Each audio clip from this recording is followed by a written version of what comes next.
সাংবাদিকদের আন্দোলনের জের নিজের ভুল স্বীকার করে ক্ষমা চাইলেন নবগ্রামের বিডিও।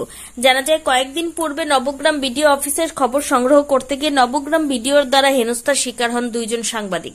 যা নিয়ে বিভিন্ন দপ্তরে উচ্চ পদস্থ আধিকারিকদের অভিযোগ জানিয়ে হস্তক্ষেপের মাধ্যমে সমাধান চান সাংবাদিকরা, কিন্তু বেশ কয়েকদিন অতিবাহিত হয়ে গেলেও মেলেনি কোনো জবাব।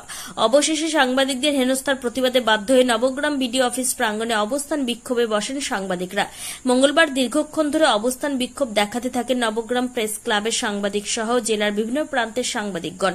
খবর পেয়ে ঘটনাস্থলে আসেন নবগ্রামের বিধায়ক। যদিও এই ঘটনা নিয়ে বিভিন্ন আধিকারিকদের পাশাপাশি বিধায়ককেও লিখিত অভিযোগ জানিয়েছিলেন সাংবাদিকরা।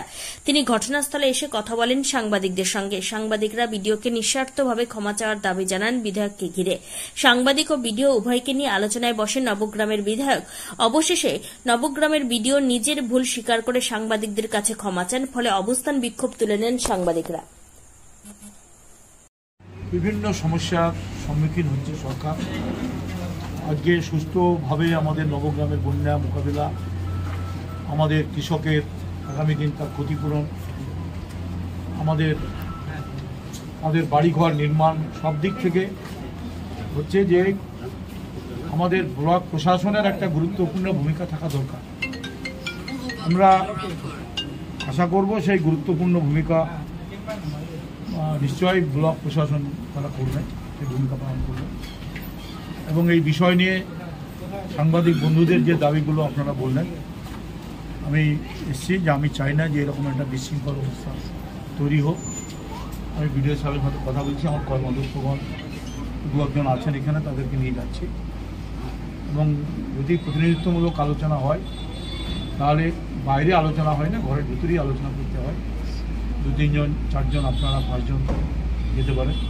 আমি আগে বিডিও সাহেবের মধ্যে কথা বলে নিয়ে আপনারা প্রতিনিধিত্ব 5 জন 6 জন আপনারা আসতে পারেন। আলোচনা করার পরে যেটা ঘটনা ঘটবে সেটা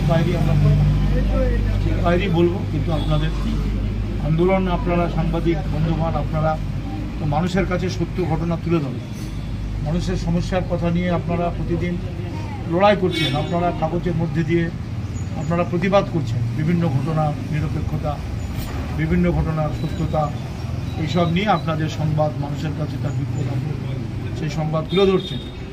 সেজন্য আপনাদের কাছে আমরা কখনই খারাপ ব্যবহার কেউ করলে আমরা কখনই সেটা আমরা চাইবো না, আর সেটা করলে সেটা অন্যায়। আমি নিশ্চয়ই মাননীয় বিজয়